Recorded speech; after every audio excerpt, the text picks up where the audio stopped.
Hello everyone, welcome to Eduseeker. और जैसे कि आपको पता है, we are covering data interpretation entirely in a crash course, जिसमें हम लोग जितने भी बेसिक्स हैं जो रिक्वायर्ड है for solving the questions of data interpretation वो कवर कर रहे हैं। और जो पहला पार्ट है इस डाटा इंटरप्रिटेशन के कोर्स का, उसका वीडियो हम लोग पहले ही चैनल पे अपलोड कर चुके हैं, तो पहले आप वो वीडियो जरूर देख लीजिएगा, क्योंकि उसमें मैंने पूरा कंसेप्ट ऑफ परसेंटेज को कवर करा है। ठीक है, तो जो 3 इंपॉर्टेंट बेसिक्स होते हैं वो है परसेंटेज, रेशियो एंड एवरेज। तो परसेंटेज का जो टॉपिक है वो हमने अपने पार्ट फर्स्ट में कवर करा है। आज की वीडियो में we will be covering the topics of ratio and averages. Fine, so अब आज की वीडियो में हम लोग कवर करेंगे the entire concept of ratio and averages. Fine, so percentage change, increase, decrease, वो कैसे निकालते हैं हमने पार्ट फर्स्ट में दिखाया है। Please check out that video. आज की वीडियो में हम बताएंगे कि क्या रेशियो होता है और एवरेज होता है। तो रेशियो जो होती है वो होता है स्मॉलेस्ट पॉसिबल वैल्यू आपको निकालना होता है, और एवरेज जो होता है उसमें आपको ऑब्जर्वेशंस दी गई होती हैं, तो उनका आपको सम करना होता है अपॉन नंबर ऑफ ऑब्जर्वेशंस। अब इन्हें कैसे क्वेश्चंस के फॉर्म में सॉल्व करना है और किस टाइप के क्वेश्चंस डाटा इंटरप्रिटेशन से आते हैं from the concept of ratio and average, वो हम इस वीडियो में कवर करेंगे। सो आगे बढ़ने से पहले मैं आप लोगों को बताना चाहूंगी कि that we have recently launched our rapid fire revision e books. ये 2 ई बुक्स हैं। पहली ई बुक है rapid fire revision e book, जिसमें हमने जितना भी सिलेबस है यूजीसी नेट जेआरएफ पेपर 1 का, जितने भी 10 यूनिट है वो सारे 10 यूनिट कॉम्प्रीहेंसिवली कवर्ड करे हुए हैं। जितनी भी फैक्चुअल इन्फॉर्मेशन है, कंसेप्चुअल इन्फॉर्मेशन है, everything is covered in this entire E book. सारे यूनिट्स बहुत कॉम्प्रीहेंसिवली आपको इस ई बुक में मिल जाएंगे। पीवाईक्यूज जो पूछे गए हैं वो भी इसमें हाईलाइटेड हैं, और काफ़ी इजी टू अंडरस्टैंड फॉर्मेट में से बनाया गया है, बहुत ही क्रिस्प एंड क्लियर पॉइंट्स में, ताकि आपका फोकस रहे on important concepts and topics. Apart from that इसके अलावा पीवाईक्यू बुकलेट है। पीवाईक्यू बुकलेट में यूनिट वाइज डिस्ट्रीब्यूशन करा गया है to make it more organise. पिछले 5 साल की आपको पीवाईक्यूज इसमें कवर्ड मिलेंगे, 2018 दिसंबर से लेके 2023 दिसंबर तक के। एग्जाम फोकस अप्रोच है ये। So yes, UGC net exam paper 1 के लिए ये जो कॉम्बिनेशन रहेगा बुक्स का, ये काफी हेल्पफुल रहेगा आपकी प्रिपरेशन के लिए। So yes, coming back to the topic, तो सबसे पहले डिस्कस करते हैं द कंसेप्ट ऑफ रेशियो। तो रेशियो क्या होता है? रेशियो होता है स्मॉलेस्ट पॉसिबल वैल्यू, ऐसी वैल्यू जिसे आप फर्दर और ब्रेक डाउन नहीं कर सकते। ठीक है, ऐसी value that can not be reduced further. So let's say आपको क्वेश्चन दिया गया है x रेशियो y, तो इससे आप फर्दर लिख सकते हैं x अपॉन y। जो फर्स्ट वैल्यू होती है वो न्यूमरेटर में रहती है, और जो सेकंड वैल्यू होती है वो डिनोमिनेटर में रहती है। ठीक है, सो लेट्स से आपसे क्वेश्चन में कहा जाए कि 20/40 का आपको रेशियो निकालना है, तो आप कैसे निकालेंगे? देखिए, सबसे पहले आप इसे ऐसे ही लिख सकते हैं 20/40। ठीक है, अब हाउएवर जब आप रेशियो आपको निकालना है तो आपको स्मॉलेस्ट पॉसिबल वैल्यू निकालनी है, और अगर आपको किसी भी वैल्यू को छोटा करना होता है तो आप क्या करते हैं? आप उसे डिवाइड करते हैं। तो इसमें भी क्या करेंगे? आप इन दोनों वैल्यूज को, जो न्यूमरेटर में है और जो डिनोमिनेटर में, इसको आप फर्दर डिवाइड करेंगे। आप डिवाइड करेंगे ऐसे नंबर से जिससे ये दोनों वैल्यूज डिविजिबल हो जाए और अपने शॉर्टर वैल्यूज में आ जाए। सो लेट्स से अगर आप 20 और 40 को 2 से डिवाइड करते हो, ठीक है, 2 से अगर आप डिवाइड करते हो दोनों वैल्यूज को, तो यू विल गेट 10, ठीक है, अबव, और नीचे 40 में आपका आ जाएगा 20। अब क्या ये जो वैल्यू है ये स्मॉलेस्ट वैल्यू है? नहीं, इससे आप फर्दर और ज्यादा ब्रेक डाउन कर सकते हो। आप इसे 5 से भी डिवाइड कर सकते हो, आप इसे 10 से भी डिवाइड कर सकते हो, पर जो सबसे ज्यादा स्मॉलेस्ट वैल्यू आएगी वो आएगी जब आप इसे 10 से डिवाइड करते हो। तो अगर आप इस वैल्यू को 10 से डिवाइड करोगे तो न्यूमरेटर में आपका आ जाएगा 1, 10 divided by 10 is equals to 1। ठीक है, और अगर आप डिनोमिनेटर की वैल्यू 10 से डिवाइड करोगे दैट इज 20, तो 20 divided by 10 comes to be 2। तो क्या इस वैल्यू का फर्दर ब्रेक डाउन कर सकते हो? नहीं। तो जो करेक्ट रेशियो आएगा दैट विल बी 1:2। तो जो क्वेश्चन है कि आपको इसका रेशियो फाइंड आउट करना था, दैट विल बी 1:2। फाइन, तो ये तो कंसेप्ट हो गया बेसिक रेशियो कैसे निकालना होता है, कि आपको डिवाइड करके स्मॉलेस्ट वैल्यू निकालनी होती है। अब now there is this another question जिसमें आपसे कहा जा रहा है कि आपको कंपाउंड रेशियो फाइंड आउट करना है इन वैल्यूज का। ठीक है, अब अगर a ratio b, c ratio d, e ratio f है, तो इसका कंपाउंड रेशियो क्या होगा? जो फॉर्मूला होगा वो ये होगा, that will B a, c, e की जो वैल्यूज हैं that will be in the ratio of b, d and f। ठीक है, तो ये कैसे आया? देखिए, ये ऐसे आया, जो आपको रेशियो दे रखा है आप उसे फ्रैक्शंस के फॉर्म में लिख लीजिए सबसे पहले तो। ठीक है, जब आप इसे फ्रैक्शंस के फॉर्म में लिखेंगे तो you will have your numerators and denominators. जो ऊपर की वैल्यूज है वो न्यूमरेटर्स होती हैं, इनको आप आपस में मल्टीप्लाई कर देंगे, a ratio c ratio e, और जो डिनोमिनेटर्स वाली वैल्यू है इन्हें आपस में मल्टीप्लाई कर देंगे, that will B b ratio d into f। Right, so here you will be having your values that will B a, c, e ratio b, d and f। ठीक है, अब लेट्स से क्वेश्चन में आपको इनकी values भी दे दी गई हैं। अब वैल्यूज दी गई हैं, लेट्स से 2:4, ठीक है, 6:8 एंड 10:12, ठीक है। तो अब आपको इसका कंपाउंड रेशियो पूछा गया है, तो आप कैसे निकालेंगे? आप सिंपली जो न्यूमरेटर वाली वैल्यूज हैं उनको मल्टीप्लाई कर देंगे बाय डिनोमिनेटर वाली वैल्यूज को, so that will come to be 2 × 6 × 10, right, upon 4 × 8 × 12. So you will be getting the answer that will be 120/384. पर क्या ये इसका रेशियो है? नहीं, क्योंकि इसे अभी आप और स्मॉल वैल्यूज में कन्वर्ट कर सकते हैं, ठीक है। ये फर्दर ब्रेकडाउन हो सकता है। अब लेट्स से जो दोनों नंबर्स हैं वो 12 से डिविजिबल हैं, सो अगर आप 120 को 12 से डिवाइड करोगे you will get the answer 10, 384 को 12 से डिवाइड करोगे you will get the answer 32. सो क्या ये स्मॉलेस्ट वैल्यू है? नहीं, इसे भी आप फर्दर ब्रेक डाउन कर सकते हो। लेट्स से अगर आप इसे 2 से डिवाइड करोगे तो 10 will come to be 5 and 32 divided by 2 will be 16. अब ये जो वैल्यू है इसे आप फर्दर और सब डिवाइड नहीं कर सकते हो, so that is your compound ratio for this question. Fine, that is 5:16. Fine. So let's move with another concept, that is the concept of combined ratio. अच्छा, combined ratio में क्या होता है? Let's say आपको values दी गई हैं, ठीक है। अब इसमें आपको पूछा जा रहा है कि आपको combined ratio निकालना है A, B and C. पर अगर आप नोटिस करें क्वेश्चन में तो इसमें तो B की वैल्यू 1 है और इस वाले में तो B की वैल्यू 3 है, तो आप कंबाइंड रेशियो कैसे निकालिए? देखिए, कंबाइंड रेशियो जब निकालना होता है सबसे पहले आपके पास इसमें 3 वैल्यूज हैं, तो आप वो 3 वैल्यूज लिख लीजिए, A, B एंड C. इन तीनों की आपको वैल्यूज निकालनी है, ठीक है। अब वो कैसे निकालेंगे? कंबाइंड रेशियो में याद रखिएगा हमेशा लेफ्ट से डाउनवर्ड डायरेक्शन में आते हैं और इसी चीज को फॉलो अप करेंगे और हर एक स्टेप के बाद लेफ्ट में से जो अपर नंबर होगा उसे कट कर दिया जाएगा और वो नंबर ले लिया जाएगा राइट से। कैसे? देखिए, अब ए की जो वैल्यू होगी वो होगी, सबसे पहला जो स्टेप होगा वो लेफ्ट वाली वैल्यूज मैंने आपसे कहा था फॉलो करनी है फ्रॉम अपवर्ड टू डाउनवर्ड। तो अपवर्ड में है 2 एंड 3, तो इधर आप लिख देंगे 2 × 3, you will get the answer 6. अब जो नेक्स्ट स्टेप होगा जिसमें बी निकालना है तो उसमें क्या करेंगे, आप एक वैल्यू जो लेफ्ट वाली इसे कट कर देंगे और आप ये जो राइट की वैल्यू है इसे लेंगे, तो it will come like this direction 1 × 3, ठीक है, 1 × 3, you will get the answer 3. अब ये भी काट देंगे एक स्टेप के बाद, ठीक है। अब जो नेक्स्ट स्टेप आएगा जिसमें सी की वैल्यू निकालनी तो अब उसमें लेफ्ट की सेकंड वैल्यू भी काट देंगे, अब बचेंगी आपकी सिर्फ राइट की 2 values, that will B 1 × 2, you will get the answer 2. तो जो कंबाइंड रेशियो आएगा for this question that will B 6:3:2. अब आई होप थोड़ा बहुत समझ में आया हो, नहीं आया तो एक और एग्जाम्पल के थ्रू समझते हैं जिसमें 4 वैल्यूज हैं. देखिए, लेट्स से आपसे कहा गया है कि आपको कंबाइंड रेशियो निकालना है A:B:C:D का और ये आपको वैल्यूज दी गई हैं, ठीक है। तो इसमें आप क्या करेंगे, सेम जो मैंने बताया था आप लिख लीजिए A, B, C और D, क्योंकि कंबाइंड रेशियो में आपको इनकी वैल्यूज निकालनी है। तो जैसे मैंने बताया था A में लेफ्ट से फॉलो होगा, तो लेफ्ट की कितनी वैल्यूज हैं, ये 3 वैल्यूज हैं, इन तीनों को मल्टीप्लाई करेंगे 3 × 4 × 4, ठीक है, you will get the answer that is 48.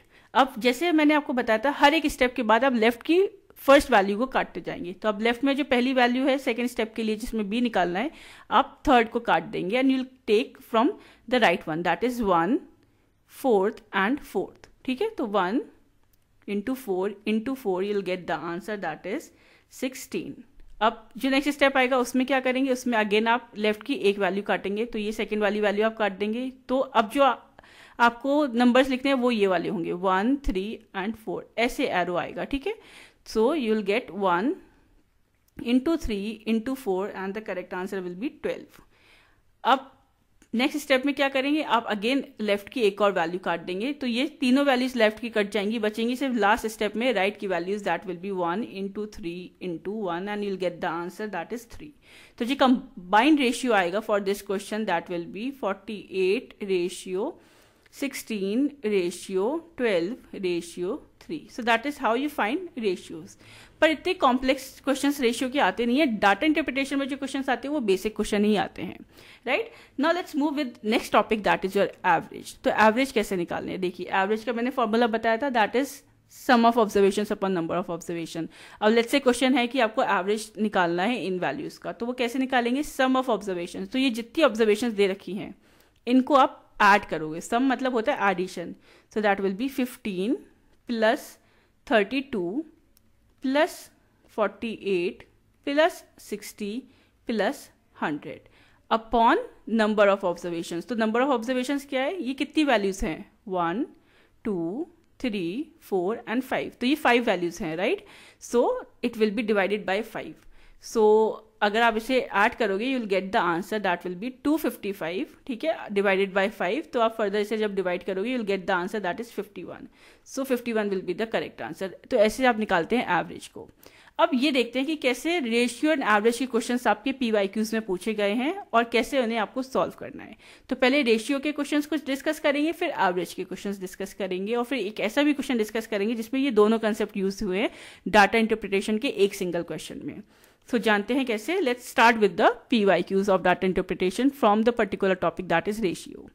तो ये डाटा इंटरप्रिटेशन था जो आपके एग्जाम में पूछा गया था। अच्छा, DI का मैंने पिछली वीडियो में भी बताया था, इस वीडियो में भी मैं दोबारा रिपीट कर रही हूँ कि जो भी इन्फॉर्मेशन दी गई होती है DI की, जरूर उसे कॉम्प्रीहेंड कर लीजिए अच्छे से before going with the questions, ठीक है। जैसे इस पैसेज में तो इतना कोई इन्फॉर्मेशन नहीं दे रखी, पर कुछ ऐसे DI होते हैं जिसमें इस एरिया में भी काफी इन्फॉर्मेशन दी गई होती है, टोटल नंबर, गिवन नंबर, तो वो सारी चीजें आपको बहुत इंपॉर्टेंट है याद रखना। तो इस DI का देखते हैं क्या क्वेश्चन था। तो क्वेश्चन ये था कि what is the ratio of students जो एडमिट करे गए हैं साइंस स्ट्रीम में with the ratio of students जो एडमिट करे गए हैं इंजीनियरिंग स्ट्रीम में। So you had the following options and the correct answer was option number first, that was 9:4। कैसे, देखिए सबसे पहले आपको निकालना है टोटल नंबर ऑफ स्टूडेंट्स जो साइंस स्ट्रीम में है, क्योंकि आपको वो डायरेक्ट नंबर तो गिवन नहीं है, आपको वो ऐड करके ही आप निकाल पाओगे ना, तो you will get the answer 900। फिर आप टोटल नंबर ऑफ स्टूडेंट्स निकाल लेंगे जो आपके DI में दे रखा है इंजीनियरिंग स्ट्रीम में, so that will come to be 400। अब क्योंकि आपसे जो रेशियो पूछा गया है वो पूछा गया है साइंस स्ट्रीम का इन टर्म्स ऑफ इंजीनियरिंग, तो आप फॉर्मूला लगाएंगे A/B, ठीक है, that will B A/B। So yes, ratio में आप साइंस स्ट्रीम को न्यूमरेटर में रखेंगे और इंजीनियरिंग स्ट्रीम को डिनोमिनेटर में रखेंगे, क्योंकि ऐसे ही क्वेश्चन में पूछा गया है सेम ऑर्डर में।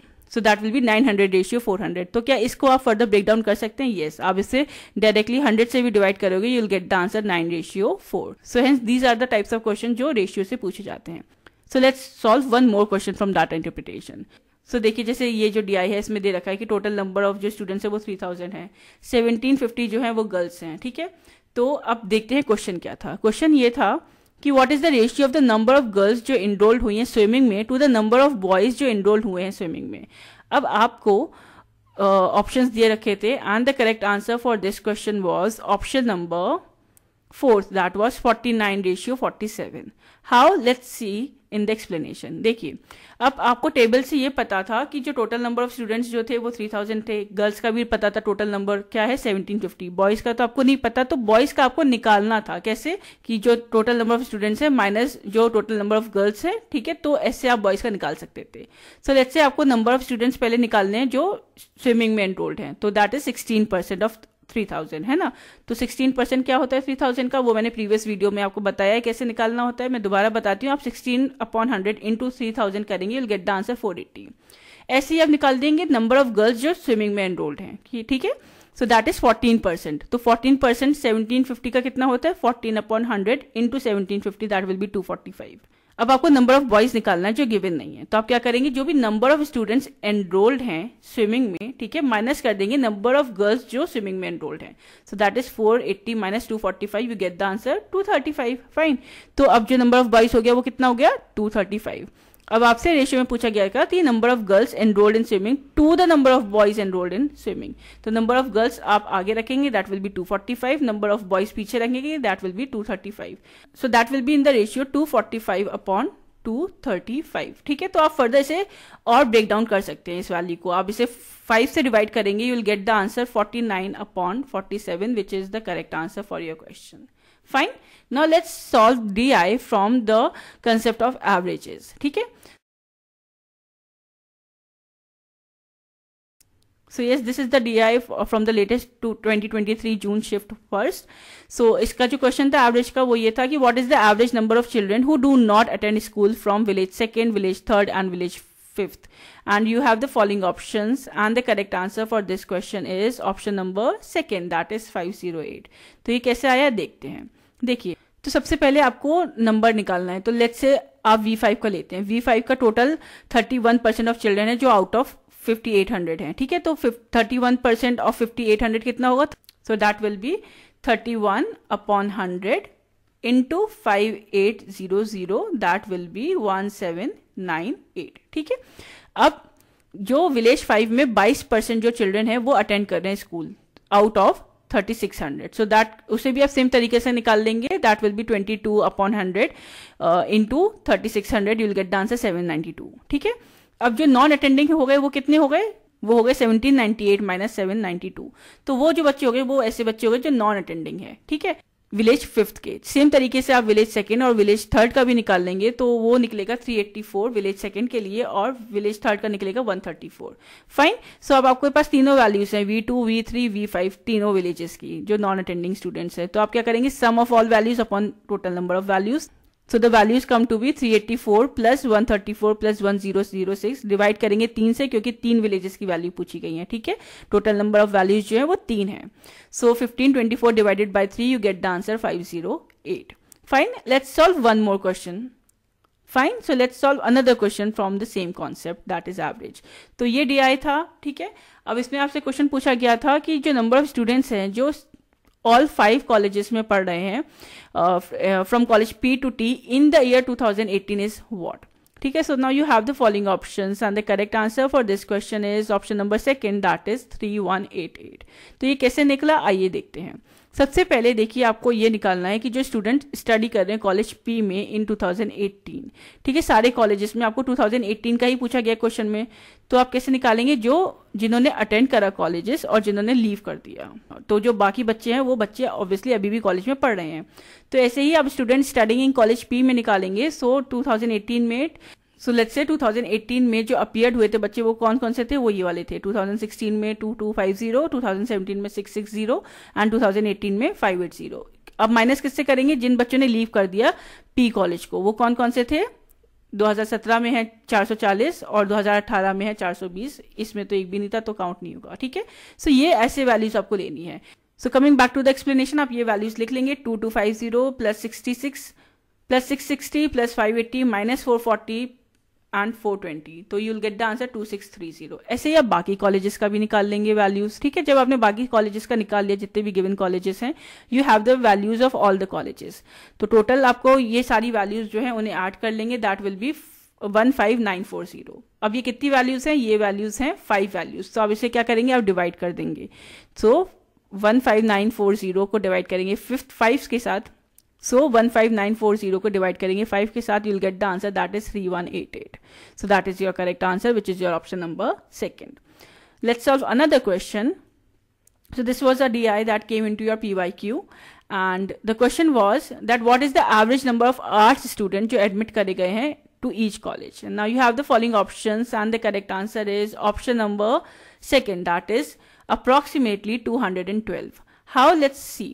देखिए, total number of arts student जो एडमिट करे गए हैं इन ऑल कॉलेजेस वो हैं 100 प्लस 300 प्लस 350 इक्वल्स टू 850। कैसे आया ये नंबर, देखिए ये आपके DI में मेंशन है। कॉलेज W में आर्ट्स में आए 100 बच्चे, कॉलेज X में आर्ट्स में आए 100 बच्चे, कॉलेज Y में आए 300 बच्चे और कॉलेज Z में आए 350 बच्चे।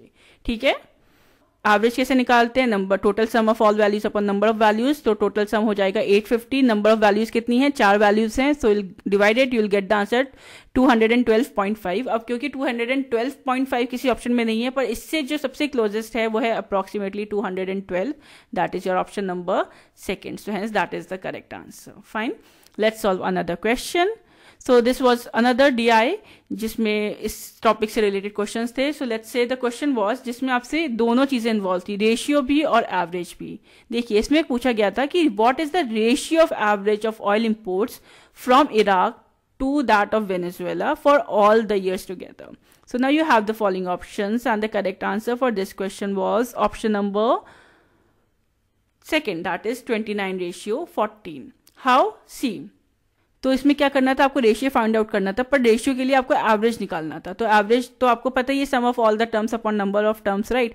तो sum of all oil imports from Iraq जितने भी ईयर्स में थे दैट वाज 518, दैट वाज 15.88, 14.4, 15, 17.2, 24.6। आप ये अपना डाटा इंटरप्रिटेशन में जाके चेक कर सकते हैं। इसका टोटल जो हो जाएगा दैट विल बी 87, है ना।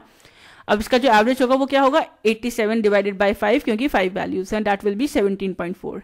ऐसे ही आप sum of all oil imports निकाल लेंगे from Venezuela in all the years, तो that will be 42 divided by 5, it comes to be 8.4। ठीक है, अब आपको क्या निकालना है, अब आपको फाइनली रेशियो निकालना है from that of Iraq to Venezuela. तो इराक की वैल्यू विल बी 17.4 अपॉन 18.4।